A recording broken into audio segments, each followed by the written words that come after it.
I wanted to start the show off by giving a quick, big-time shout-out to your Stanley Cup champions, the Colorado Avalanche. Shout out to the Avs for hoisting the cup and for planning a parade soon in Denver. But if you're a Broncos fan thinking, you know what? Hopefully there's another parade in, say, February, for example, and you're ready to see a couple more championships come to Mile High, hit that thumbs up icon to start today's show.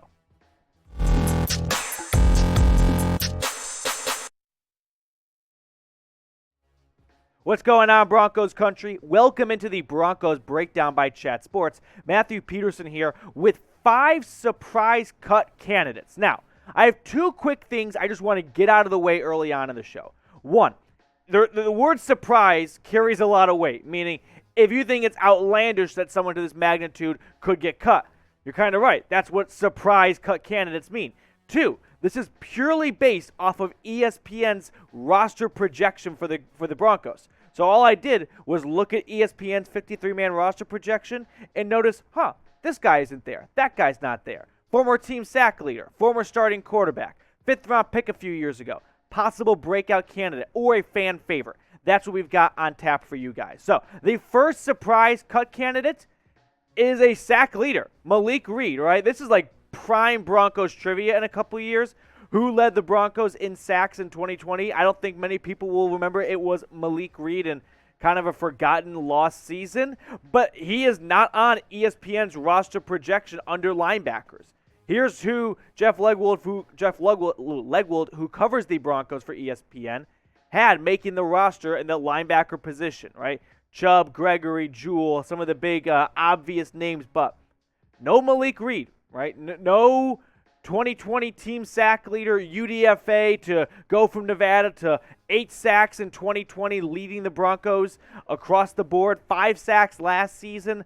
I caught this as I was a bit surprised by this. That's kind of my first take on Malik Reed not being on Legwold's ESPN roster projection. But let's look and see what Jeff had to say about Malik Reed. If Gregory is a full go in camp, the Broncos could lean to Aaron Patrick's special teams work or some additional depth at inside linebacker over Malik Reed's experience. If Gregory is still limited by the time September rolls around, then Reed could be a need player. So what Jeff is getting at here is the Broncos are pretty good when they're 100% healthy at outside linebacker. Randy Gregory, Bradley Chubb, Nick Bonitto, those are all 3 locks and all 3 hopeful, very talented players, right? Between Chubb, you've seen it before in 2018.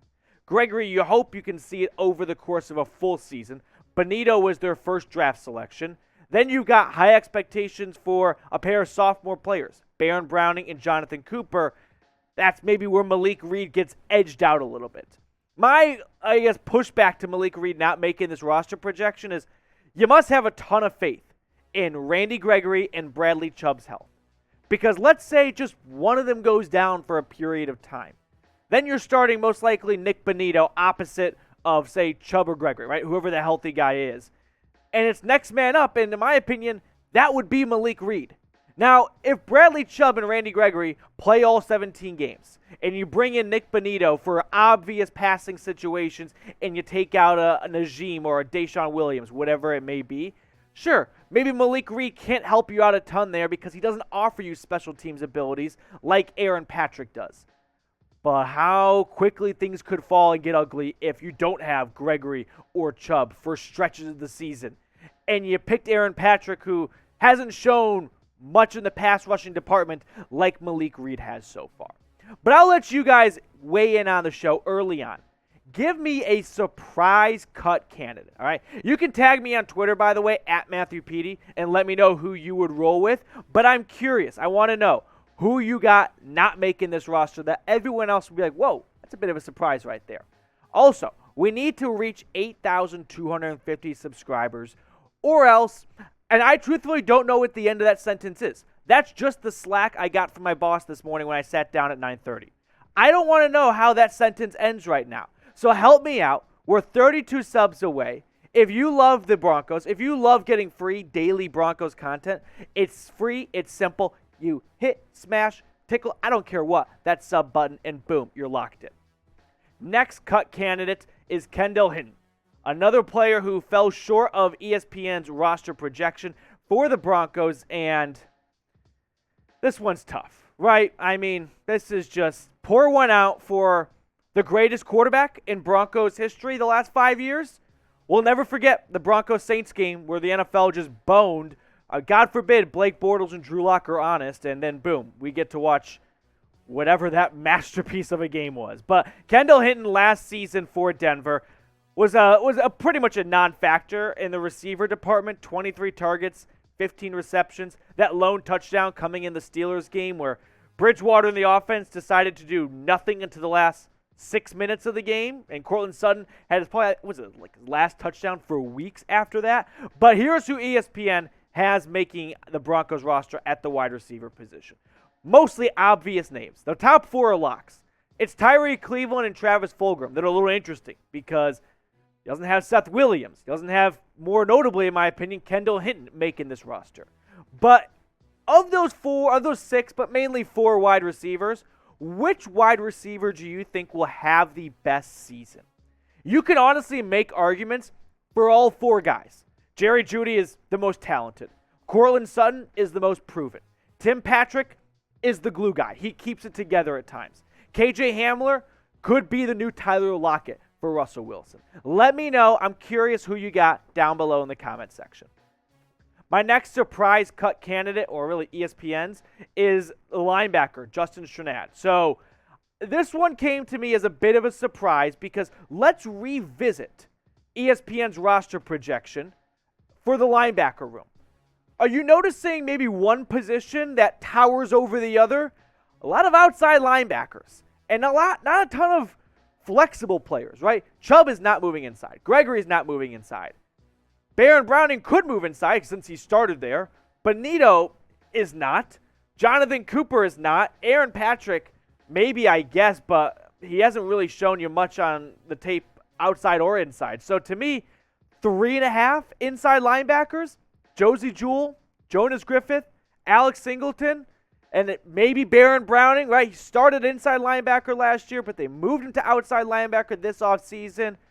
I think the way NFL GMs are just viewing the inside linebacker position is like the Venezuelan currency. It is worthless to them, right? They just do not see the position for what it once was a couple years ago, right? You're not seeing the household inside linebacker, Mike linebackers who you've seen before. Instead, we're going to see a lot under the new defensive coordinator, Evero, from the Rams.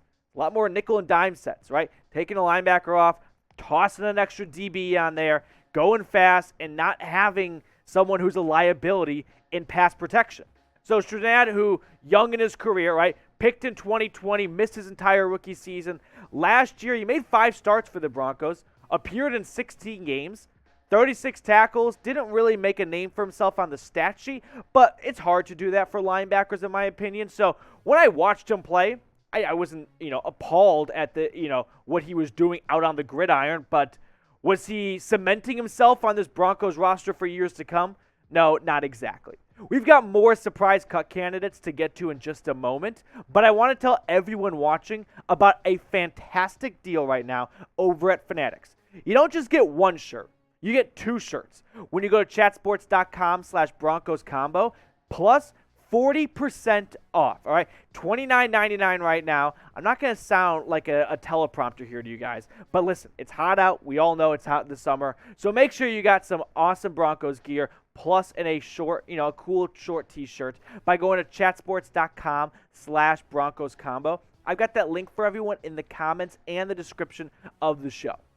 Moving on to our next cut candidate, DeShawn Williams. This one hurts. This is a player that I've talked about a decent amount this offseason because I think he could have a mini breakout season for the Broncos opposite Draymond Jones. I'm not a crazy believer in Ajim, right? 3rd-round pick out of Arkansas that you haven't seen maybe progress as much as you would have liked. And he worked under Vic Fangio. Vic Fangio, we give him a lot of shit on this show, and some of it he deserves. But he made this defense last year, which was decimated with injuries, wildly outdo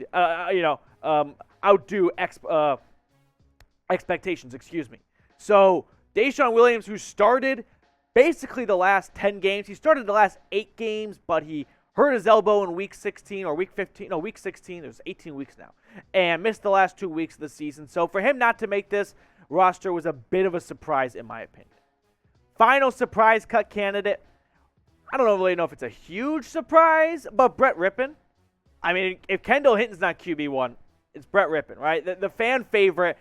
When the Broncos signed Josh Johnson, I was a bit dubious, but I'm not going to lie. I am a little bit nervous about the backup quarterback position, just a little bit, because hopefully Russell Wilson plays every single snap except for maybe a kneel down and a 50-burger blowout. But it was a bit of a concern last season when Seattle learned what life is like without Russ. And Geno Smith is a better backup than Josh Johnson, the ultimate journeyman. I mean, literally, Ryan Fitzpatrick couldn't even touch his jockstrap. Or Brett Rypien, who, in his career, has had some fun moments, right? Made a start 2 seasons ago. Boise State product who has had some good passes at times. And I don't know. He's got a really cool name. Brett Rypien. It's like Brett Rip It. He rips the football. That's probably 90% of the reason why I'm a bit of a believer. Brett's a cool name, and Rypien, it fits very well. Now, here's an off-the-wall question. This is a question we've done, a cousin of this question. Best Broncos backup QB all time. I love seeing random answers. So, Marshall right now, my producer in my ear, is saying Tim Tebow. I guess that technically does count, although I'll never really think of him as a backup quarterback. But, well, I guess so after he left Denver a little bit, yeah. But let me know. Best Broncos backup QB of all time. All right, one last time, let's revisit the surprise cut candidates stemming from ESPN's roster projection. Malik Reed, Kendall Hinton, Justin Strnad, DeShawn Williams, and Brett Rypien, QB1, with one of the all-time greatest names, in my opinion, in QB history for the Broncos. It surely beats the hell out of Brock Osweiler. Now, I want to wrap up the show, unfortunately, with some sad news. If you haven't already heard, the Broncos and the NFL lost a trailblazing legend in Marlin Briscoe, the Magician, the first African-American quarterback to play in the AFL, played for the Broncos in 1968, unfortunately passed away today at the age of 76. So rest in peace to an NFL legend in Marlin Briscoe, the Magician.